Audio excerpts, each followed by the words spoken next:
हरियाणा विधानसभा चुनाव में bumper voting percentage, Congress सदमे में। दो 2024 लोकसभा चुनाव से 3.1% अधिक वोट।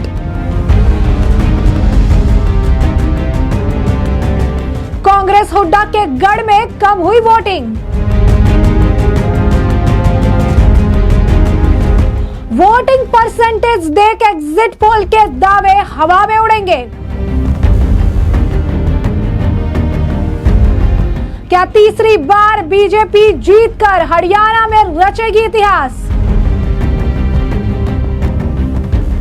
नमस्कार, मैं अंजलि मिश्रा, स्वागत है आप सभी का प्यारा हिंदुस्तान में। तो हरियाणा के चुनाव की वोटिंग खत्म होने के बाद अब रिजल्ट का इंतजार है, जो कि 8 तारीख यानी कल आने वाली है और इस पर सभी की नजर है। लेकिन इससे ठीक पहले एग्जिट पोल में कई तरह के दावे किए गए, लेकिन अब जो वोटिंग परसेंटेज निकलकर सामने आया है, अब उसने एग्जिट पोल द्वारा किए गए दावों की भी पोल खोल दी है।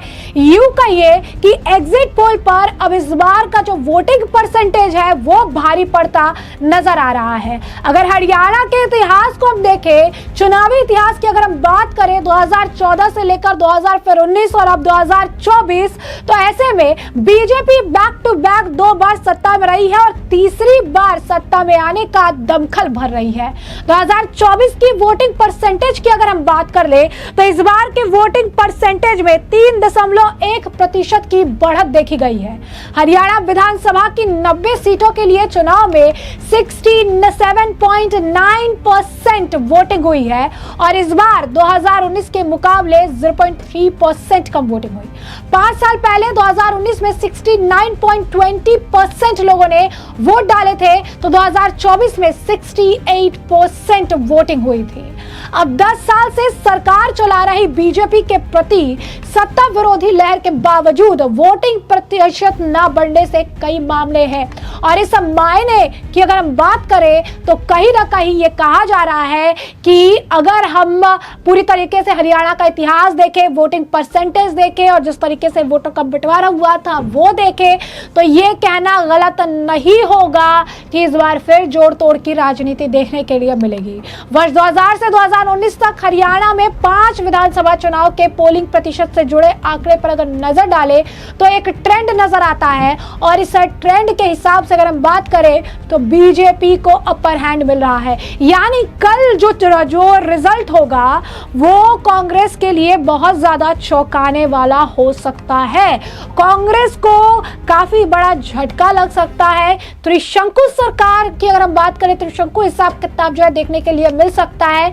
24 वर्षों में 2 बार ऐसा हुआ कि वोटिंग परसेंटेज गिरा या फिर उसमें 1% तक की मामूली बढ़ोतरी हुई और दोनों ही बार राज्य में त्रिशंकु विधानसभा की स्थिति बनी और इसका फायदा उस समय सत्ता में रही पार्टी को मिला। और अगर ऐसा होता है तो भाजपा सत्ता में है और भाजपा को यहां पर भी अगर आप देखेंगे तो पूरी तरीके से प्रॉफिट मिलेगा। वोटिंग प्रतिशत नहीं बढ़ा तो इससे लग रहा है कि विपक्ष में बैठी कांग्रेस के रणनीतिकार कहीं ना कहीं वोट को जो है कहीं ना कहीं लोगों के गुस्से की जो बात कर रहे थे उसे वोट में कन्वर्ट करने में चूक गए।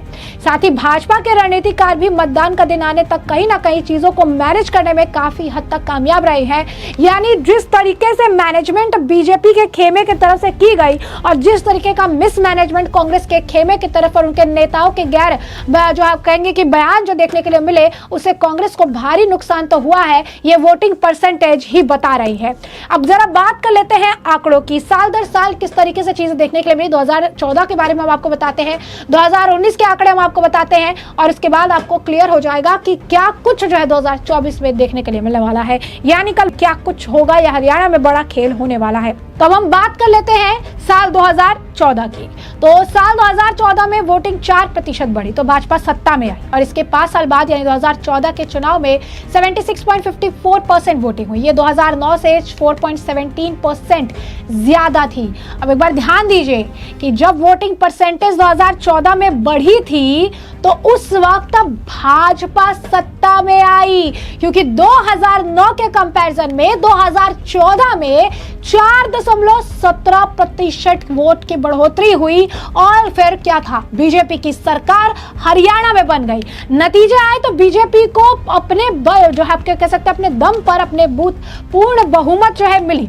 मोदी वेव का आप कह सकते हैं कि इस बार बीजेपी ने 90 में से 47 सीटें जीती और मनोहर लाल खट्टर की अगुवाई में सरकार बन गई।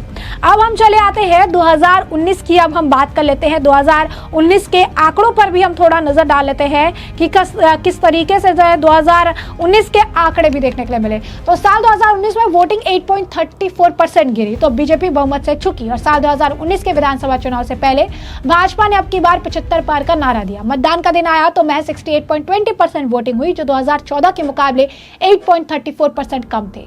रिजल्ट आए तो बीजेपी को बहुमत लायक सीटें भी नहीं मिली, पार्टी महज 40 सीटें जीत पाई और इसके बाद उसे दुष्यंत चौटाला की जननायक जनता पार्टी यानी जेजेपी के साथ मिलकर गठबंधन की सरकार बनानी पड़ी। अब हम आ जाते हैं 2024 की बात कर लेते हैं। तो अगर आप देखेंगे तो साल 2024 में जिस तरीके से अब आंकड़े बता रही हैं, जिस तरीके से चीजें देखने के लिए मिल रही है, तो इस हिसाब से हम आपको बताएं कि 3.1% वोट बढ़ा है।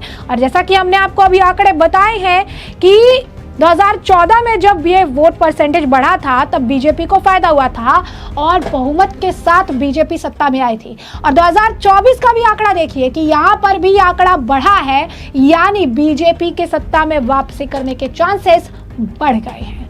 अब आपको बता दें कि 2019 से 0.3% कम है, लेकिन वोटिंग की काउंटिंग अब कल होने वाली है। अब देखना है कि इस बार वोटिंग परसेंटेज गिरने पर या बजाय बढ़ने पर जो है किस तरीके से ट्रेंड जो है कायम रहता है, किस तरीके से एक नया इतिहास बनता है या फिर कुछ और देखने के लिए मिलता है। अब हम जरा बेल्ट वाइज बात कर लेते हैं कि कौन से बेल्ट में किनका दबदबा है, कहां पर बीजेपी के जीतने के आसार। जीटी रोड बेल्ट में हरियाणा के 6 जिले सबसे अधिक 23 विधानसभा सीटें हैं। 2019 में यहाँ औसतन 68.6% वोटिंग हुई थी जो इस बार घटकर 67.77% रह गई और यह आंकड़ा 2019 के वोटिंग से 0.83% कम है। पिछले 10 साल से यहाँ बीजेपी का दबदबा है। 2014 में उन्हें इस बेल्ट की 23 में से 21 सीटें जीती थी, जो कि 2019 में 23 में से 12 सीटें अपनी झोली में डाली। 2019 में पार्टी ने यहाँ 12 सीटें जीती थी और उनमें से 6 पर इस दफा पिछली बार के मुकाबले अधिक वोट जो है मिले। पानीपत सीट में पिछली बार के मुकाबले 13.82%, घड़ोड़ा में 5.26%, करनाल शहर में 4.1% अधिक लोगों ने वोट डाले। अंबाला कैंट और अंबाला सिटी में भी पिछली बार से 2.5% अधिक वोटिंग हुई है और यह पांचों सीटों भाजपा के पास थी। अब देखिए ये जो सीटें मैंने आपको बताई ये भाजपा के पास थी और इस पे ज्यादा वोटिंग हुई है, यानी ये बीजेपी के लिए एक अच्छी खबर है। दूसरी ओर इस बेल्ट में कांग्रेस के 9 विधायक थे और उन सभी की सीटों पर 2019 के मुकाबले कम मतदान हुआ है, यानी कांग्रेस को नुकसान। साफ तौर पर वोटिंग परसेंटेज में गिरावट उनके लिए भारी पड़ता नजर आ रहा है। अग्रवाल भाजपा का गढ़ माना जाता है। 2019 में यहाँ के तीनों जिले गुरुग्राम, महेंद्रगढ़, रेवाड़ी की 11 सीटों पर 65.21% वोटिंग हुई थी और इस बार यहाँ 65.21% के आसपास की वोटिंग हुई है। 2024 में बीजेपी ने यहां की सभी 11 सीटें जीती, जबकि 2019 में 11 में से 8 सीटें जीतकर दबदबा कायम रखा था। यहां किसान और पहलवानों के मुद्दे का ज्यादा असर नहीं दिखा। साउथ हरियाणा में आते फरीदाबाद और पलवल जिले की 9 सीटों पर 2019 में 62.09% वोटिंग हुई और इस बार की यहां 62.03% पोलिंग हुई है। पलवल की तीनों सीटों पर 2019 के मुकाबले अधिक मतदान दर्ज किया गया है। फरीदाबाद पलवल गुज्जरों का इलाका है। 2019 में भाजपा के इन 9 में से 7 सीटें जीती थी, कांग्रेस को सिर्फ 1 सीट मिली थी और इन दोनों इलाकों में रहने वाले ओबीसी बिरादरी बीजेपी को कोर वोट बैंक मानती है और यहाँ की कुल 20 में से जिन 8 सीटों पर 2019 के मुकाबले अधिक वोटिंग हुई वो सभी भाजपा के पास थी। इनमें कोसली, अटेली, होडल, फरीदाबाद, नंगल चौधरी, वल्लभगढ़, हथीन और पलवल शामिल है। वहीं बांगर बेल्ट की बात कर ले तो बांगर बेल्ट में जिंद और कैंथल जिले की 9 विधानसभा सीटें आती है और इन इलाके में हमेशा बम्पर वोटिंग होती रही है। 2019 में यहाँ कुल 74.10% वोटिंग हुई थी जो इस बार 71.21% रह गई, यानी पिछली बार के मुकाबले 2.89% कम। 2014-2019 में कांग्रेस को यहाँ 9 में से सिर्फ 1 सीट जीत पाई थी और इस इलाके में जाट बिरादरी का दबदबा है जिसे कांग्रेस का वोट बैंक कहा जाता है। कांग्रेस की ओर से इस बार सर छोटूराम और नाथी चौधरी, वीरेंद्र सिंह का बेटा विजेंद्र सिंह उचान ने, रणदीप सुरजेवाला का बेटा आदित्य कैंथल से और हिसार के लोकसभा सांसद जयप्रकाश जेपी का बेटा विकास आरान कलायत से चुनाव मैदान में उतरे और इन तीनों का पहला विधानसभा ये चुनाव रहा और यहाँ पर भी वो लोगों को जुटा पाने में बिल्कुल भी जो अगर आप कहेंगे कि सक्सेसफुल नहीं हो पाए। इन तीनों दिग्गजों की सीटों पर 2019 के मुकाबले कम मतदान हुआ। उचारा में 1.26%, कलायत में 1.32%, कैंथल में 3.2% कम हुआ जो है पोलिंग दर्ज की गई। हैरानी वाली बात यह है कि ये तीनों ही दिग्गज ये दम भरते रहे हैं कि हम जो है बेहतरीन तरीके से आगे चल रहे हैं, और उन्होंने कहा है कि भाजपा में प्रदेश के लोग नाराज हैं, लेकिन वो नाराजगी को अपनी तरफ वोट में कन्वर्ट नहीं कर पाए हैं। तो अब देखिए किस तरीके से कई जगहों पर जहां पर बीजेपी के फायर ब्रांड नेताओं ने भी चुनाव कंटेस्ट किए, वहां पर भी कांग्रेस के वोटिंग परसेंटेज में गिरावट तो भाजपा के वोटिंग परसेंटेज में बढ़त देखने के लिए मिली है।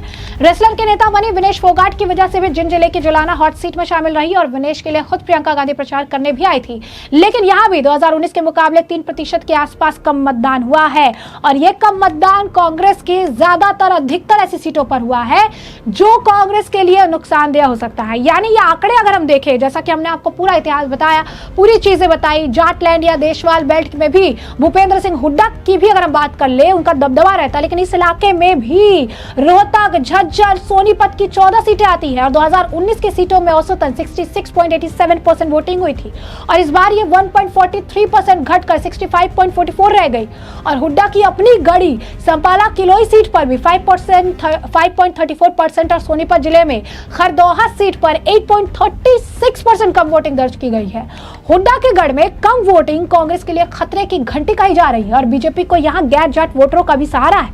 यानी जिस तरीके से हरियाणा का इतिहास रहा है, हमने आपको बताया कि साल 2000 के बाद से जिस तरीके से चुनाव देखने के लिए मिले हैं और एक ट्रेंड रहा है, अगर हम ट्रेंड के साथ जाए तो कल चुनाव के रिजल्ट चौंकाने वाले होने वाले हैं। ये बात साफ है कि एग्जिट पोल पर ट्रेंड जो है वो भारी पड़ेगा। अब ये देखना दिलचस्प होगा कल रिजल्ट में क्या कुछ देखने के लिए मिलता है, जिससे हम आपको रखेंगे अपडेट। फिलहाल के लिए इस पूरे मामले पर आपकी भी जो राय हो हमें कॉमेंट सेक्शन में कॉमेंट करके जरूर से जरूर साझा करिएगा।